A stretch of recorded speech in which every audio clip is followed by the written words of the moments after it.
ان الحمد للہ اللہ الرحمن الرحیم رب اشرح لی صدری ویسر لی امری واحلل عقدۃ من لسانی یفقہوا قولی۔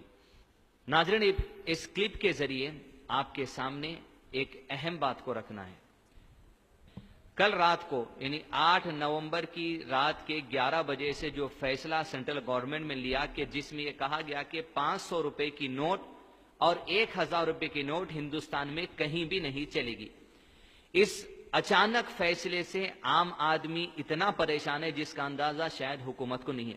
لوگ دودھ لینے جاتے ہیں تو نوٹ نہیں چلتی، لوگ میڈیکل شاپ پر جاتے ہیں تو نوٹ نہیں چلتی، لوگ اپنی زندگی کی ضروریات کے لیے جب نوٹ لے کر نکلتے 500 روپے کی اور 1000 روپے کی تو انہیں خالی ہاتھ لوٹنا پڑتا ہے، جس سے عام عوام کو بہت زیادہ دشواری محسوس ہو رہی ہے۔ ہم حکومت کے اس اچانک فیصلے کی پرزور مذمت کرتے ہیں۔ حکومت کو چاہیے تھا کہ اس کالے دھن کو روکنے کے لیے آپ تھوڑا احتیاط سے قدم اٹھاتے۔ پہلے دلہی میں یہ اسٹیپ لیا جاتا، کچھ دن بعد ممبئی والوں کے لیے اسٹیپ لیا جاتا، کچھ دن بعد چنئی والوں کے لیے لیا جاتا، پھر کچھ دن بعد دوسرے سٹیز اور ملک کے دیگر علاقوں میں لیا جاتا تو عام عوام اپنے لیے تیاری کر پاتی۔ لیکن ناظرین، ہم کو حکومت کے اس فیصلے سے کچھ لینا دینا نہیں ہے، بجز اس کلپ کو آپ کے سامنے بیان کرنے کا مقصد یہ کہ ہم حرام سے بچیں، اس لیے کہ معاشرے کے اندر فوری جس طرح جیسے ہی حکومت کا فیصلہ آ چکا ہے کہ 500 روپے اور 1000 روپے کے نوٹ بین ہو چکے ہیں، تو یہ 500 روپے کو اب خریدنے کے لیے عوام میں سے ایسے گروپس اٹھے ہیں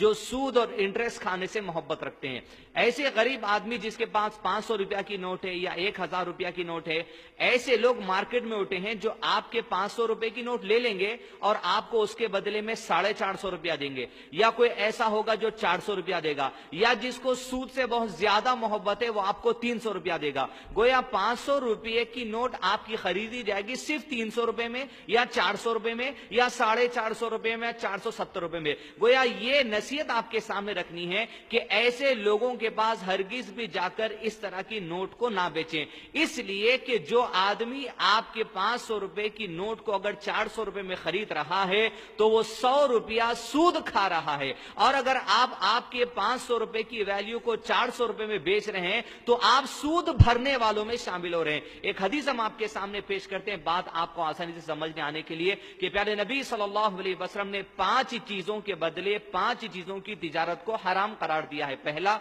سونے کے بدلے سونا دینا حرام ہے، مگر یہ کہ جتنا سونا دیا جائے اتنا ہی سونا لیا جائے۔ اگر آپ کسی کو 1 تولہ سونا دیں گے اور سونے کے بدلے سونا لینا چاہتے ہیں تو 1 تولہ سونا ہی آپ کو واپس لینا پڑے گا۔ کھجور کے بدلے کھجور لینا دینا حرام ہے، مگر یہ کہ جتنے کلو آپ کھجور دیں گے اتنے کلو کھجور آپ کو واپس لینا پڑے گا۔ اس میں ایک بات یہ بھی ہے، اگر آپ بھاری والا کھجور اجوا کھجور کسی سے لیں گے اور آپ اس کو کلمی کھجور جو سستے والا ہوتا ہے وہ اگر 1 کلو واپس دیں گے تو یہ بھی حرام میں شمار ہوگا۔ تیسری چیز، جو کے بدلے جو حرام ہے، مگر اتنی جو کہ جتنا جو آپ نے دیا اتنا جو لیا جائے۔ نمک کے بدلے نمک حرام ہے، الا یہ کہ جتنا نمک دیا جائے اتنا نمک آپ کو واپس لینا چاہیے۔ چھٹی چیز، چاندی کے بدلے چاندی حرام ہے، مگر اتنی ہی چاندی آپ لے سکتے ہیں جتنی چاندی جو سو دی گئی ہے اتنی آپ کو لینا پڑے گا۔ تو اب گزشتہ زمانے میں جو سونے کی کرنسی ہوا کرتی تھی یا دیگر چیزوں کی کرنسی ہوا کرتی تھی،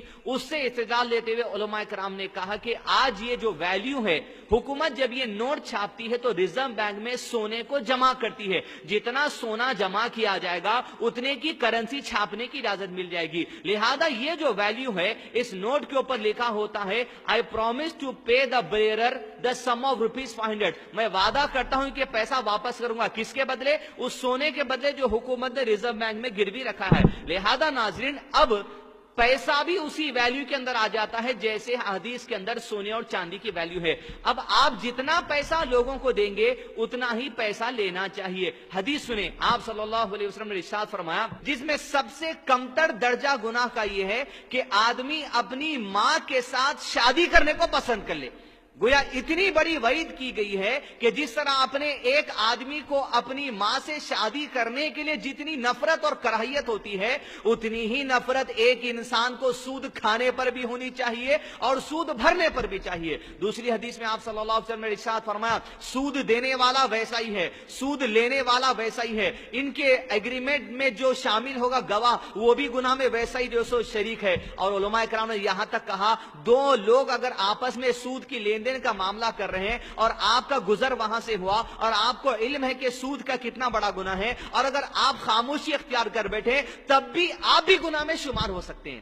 لہذا ناظرین کرام، ان لوگوں سے خاص گزارش ہے جو یہ کاروبار شروع کر چکے ہیں، 500 کے بدلے 300، 400، 450، پہلی چیز یاد رکھیے، آپ کسی کی مجبوری کا فائدہ مت اٹھائیے۔ دوسری چیز بات کو یاد رکھیے کہ آپ پسند کرتے ہیں کہ آپ کی ماں سے آپ نکاح کر لیں، جتنی کراہیت ہوتی اتنی کراہیت آپ کو ہونی چاہیے۔ تیسری چیز میں عوام سے گزارش کروں گا کہ خاص طور پہ جو غریب لوگ ہیں ان کی آپ مدد کریں۔ پہلی چیز یہ کہ حکومت کے بارے میں آیا ہے کہ تقریباً 23 بلین نوٹس، یعنی 23 بلین کی ویلیو کے نوٹس حکومت نے چھاپے ہیں اس جو سو حالات کو ڈیل کرنے کے لیے۔ آپ کے پاس اگر 500 روپیہ ہے، پریشان ہونے کی ضرورت نہیں ہے، پینک ہونے کی ضرورت نہیں ہے، یہ 1 یا 2 دن کا مسئلہ ہے۔ 9 نومبر اور 10 نومبر کو بینک میں آپ کے کچھ پیسے نہیں لے جائیں گے، صرف اس وجہ سے کہ حکومت کے جو پیسے نئی کرنسی آنے والی ہیں اس کے انتظار میں۔ پھر 11 نومبر کے دن آپ بینک کو جائیے، جو بھی پیسہ آپ کے پاس ہے وہ آپ کے بینک اکاؤنٹ میں جمع کرا دیجئے، پھر آپ اسی دن یا اس کے دوسرے دن جتنا پیسہ جمع کی ہے حکومت کی چھاپی ہوئی نئی نوٹ کی آپ ویلیو آپ وڈرا کر سکتے ہیں۔ دوسری چیز، ایسے لوگ جن کے پاس اکاؤنٹ نہیں ہے، ایسے لوگوں کو چاہیے کہ L P G gas cylinder کے لیے جو آپ نے اکاؤنٹ کھولا ہے اس اکاؤنٹ کا بھی استعمال کر سکتے ہیں۔ ہم ہمارے آدمی کو خود آج بینک بھیجے تھے، ان سے دریافت کیا گیا کہ جس آدمی کے پاس اکاؤنٹ نہیں ہے کیا وہ پھر سے نیا اکاؤنٹ کھلا سکتا ہے؟ بینک والوں نے یہاں تک کہا کہ آپ نیا اکاؤنٹ کھلا کر بھی آپ کے پیسے جمع کر سکتے ہیں۔ لہذا نہ حرام بھریے، نہ کسی کو حرام کھانے دیجئے، اور نہ کسی کی مجبوری کا فائدہ اٹھا کر اس طرح کام کیجئے۔ اللہ سبحانہ وتعالی سے ڈرتے ہوئے زندگی گزاریے، اس لیے کہ سود کا کھانا، سود کا کھلانا، سود کے لیے گواہ دینا، یہ سارے گناہ جو سو ایک جیسے ہی ہوتے۔ پریشان ہونے کی کوئی ضرورت نہیں ہے۔ حکومت کی طرف سے 31 دسمبر تک ٹائم دیا گیا ہے، اور بعض خاص بڑے لوگوں کے لیے، کمپنیز کے لیے مارچ 31، 2017 تک کا ٹائم دیا گیا، جو ٹائمز آف انڈیا کے اخبار کی رپورٹ ہے۔ لہذا اس کلپ کو آپ لوگوں تک پہنچائیے، صرف مقصد یہ ہو کہ حرام سے لوگوں کو جو سو روکنا ہے۔ السلام علیکم ورحمۃ اللہ وبرکاتہ۔